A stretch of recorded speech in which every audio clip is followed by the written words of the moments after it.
something like that a concern? It is a concern. It's something that needs to be addressed. Austin Code Enforcement is reacting to the building conditions at the apartment complex of a viewer who reached out to KXAN. We started asking how properties here are inspected following a Miami condo collapse this summer. The death toll there, near 100. In Austin, KXAN investigator Matt Grant discovered a history of little oversight in finding and fixing problems. But because of his reporting, the Austin City Council could soon change that. So they covered these cracks with rubber sealant. Denise Mahoney worries what happened in Miami could happen here. When you see this, what do you think? How structurally safe is that? Mahoney turned to KXAN for help, questioning why damage at her Austin apartment hasn't been fixed. Cracked staircases, rotting wood, and caved-in ceilings. That's very concerning given what happened in Florida with the building collapse. They had rebarb that was rusted and concrete cracking. Well, we have the same thing here. How often does the city come out and hold the property managers accountable? A KXAN investigation found nationwide there are no uniform standards for how often residential properties are inspected, if at all. Miami requires that they be given the all clear from a licensed architect or engineer after 40 years and every 10 years after that. The rule was created after a government office building collapsed in the city in 1974, killing 7 people and injuring at least a dozen others. What happened? I was making a delivery and the building just crumbled. It just crumbled. Any buildings that were not maintained or not taken care of could be compromised in 40 years. John Pistorino is a Miami structural engineer. A consultant for the county at the time, he investigated this collapse and discovered deteriorated concrete and a building not properly maintained.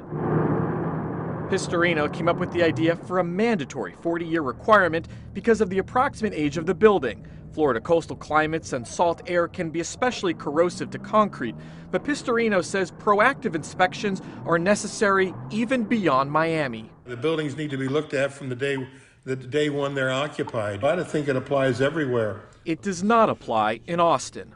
Austin Code Department is a reactive department, so we will go out to an inspection if a complaint is called in. In Austin, El Paso, Fort Worth, San Antonio, and Plano, KXAN found code enforcement only inspects apartments after a complaint is filed.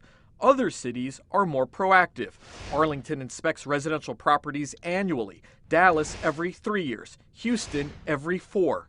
Do you think that there should be a different approach, or do you think the current one is working? We currently are reactive, so that's how we address the issues. I was screaming, I'm down here, I'm down here. Issues like a balcony collapse at the Garden Court condos in 2010 that sent 24 people to the hospital. Wait, go up, go up! Falling glass at the W Hotel and Residences in 2011. And concrete falling off a balcony at the Austonian in 2015, almost hitting someone, stemming from what an engineering firm determined was defective work. Austin's reactive approach was criticized in a 2013 University of Texas Law School report, which identified problems at several properties across the city. The report cites the 2012 walkway collapse at the Woodridge Apartments, which displaced more than 150 people. Code found the walkways were substandard and in imminent danger of collapsing. Despite visiting the complex more than 30 times before this happened, Code never bothered to check the walkways, the report found, because none of the tenant complaints to the city pertained to them. Ensure safe living conditions in our city. After the Woodridge collapse, Councilmember Kathy Tovo proposed periodic inspections for all rental properties in certain areas. Critics said the proposal was too far-reaching and would cost taxpayers too much money. The city ultimately adopted a repeat offender program where properties with multiple code violations are inspected annually. When problems aren't fixed, owners can be fined and barred from leasing vacant units. To what extent is the council discussing possible changes with inspections going forward?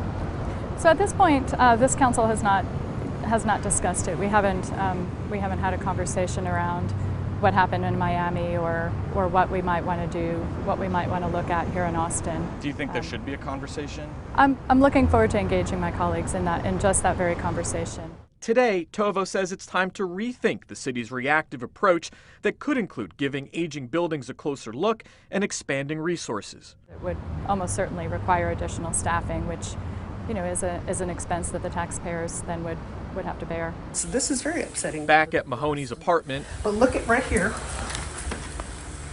I mean, that's cracking. she worries putting the responsibility to report on the resident might mean some problems will go uninspected. It's sad. I shouldn't be the one trying to ensure the safety of the residents. While the issue is likely to come up at City Council, the International Code Council, which sets safety standards worldwide, tells me it stresses the critical importance of continued inspection and enforcement. It's expected to meet later this month and could recommend more frequent inspections. At City Hall, Matt Grant, KXAN Investigates. Thanks, Matt.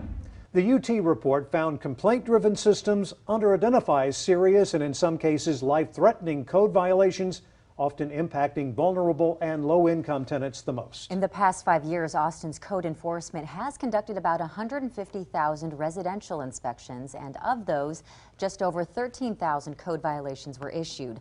Austin does conduct inspections for buildings under construction and when new permits are issued. The city's building official says after our investigation, Austin should take a closer look at how and when buildings are inspected here.